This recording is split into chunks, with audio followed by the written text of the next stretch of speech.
নূহ আলাইহিস সালামের জাতি বন্যায় প্লাবিত হয়েছিল, লূত আলাইহিস সালামের জাতির উপর পাথর বৃষ্টির আযাব এসেছিল, এই জাতির উপর বাতাসের আযাব এসেছিল, অমুক জাতির উপর ভূমিকম্পের আযাব এসেছিল।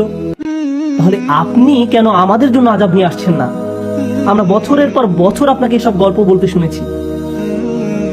ওয়াস্তাজিলুনাকা বিল আযাব, নিয়ে আসুন আযাব। তারা আসলেই এমনটা বলেছে, কুরআনেই উল্লেখ আছে, আনুন আযাব, তাড়াতাড়ি আনুন।